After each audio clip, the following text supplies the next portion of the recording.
Представители Союза писателей Донецкой Народной Республики в рамках своего визита в нашу республику посетили Ленигорский район. Их встретили с 3 пирогами и чашей осетинского пива у Армазской церкви Святого Георгия.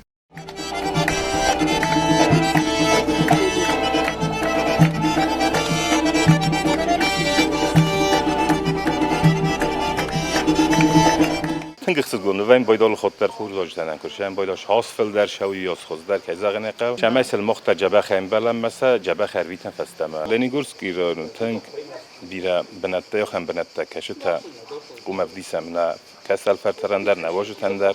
Гости побывали в поселке Ленигор, пообщались с местными жителями, сфотографировались на память на берегу реки Ксан. Они отметили, что путь от Схинвала до Ленигорского района – это незабываемые впечатления. Они насладились великолепными видами и живописными панорамами. Но больше всего им понравилось осетинское гостеприимство.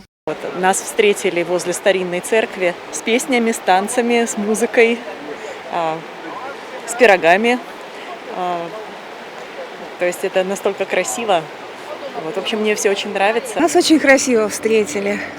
Очень красиво, очень душевно.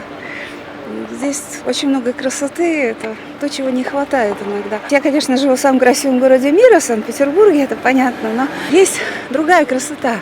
Ты привыкаешь к тому, что дома, видишь что-то совершенно неожиданное, новое, прекрасное. Ваше самое главное богатство – это здесь красивые горы, зеленые и душевные люди. Считаю, что это одна из самых ярких и самых красивых мест на Земле. И главное нам сберечь эту жемчужину, чтобы здесь больше никогда не звучали выстрелы. Потому как я, как житель Донецка, слишком хорошо знаю, что это такое.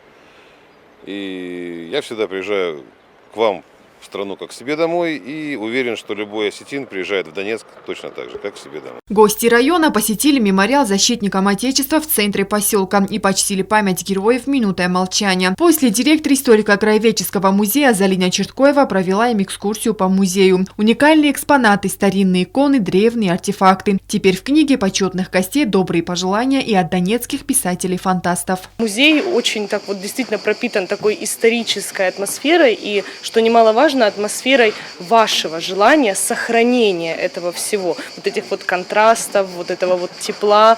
Ты идешь, и, как нам сказали, вы даже на плитке стоите 16 века, аж будоражит. Как добавили гости, в сборник «Живи Осетия» обязательно войдут произведения о Ленигорском районе Южной Осетии. Анжела Кукоева, Айда Кочева, Вера Цхавребова. Информационный выпуск сегодня.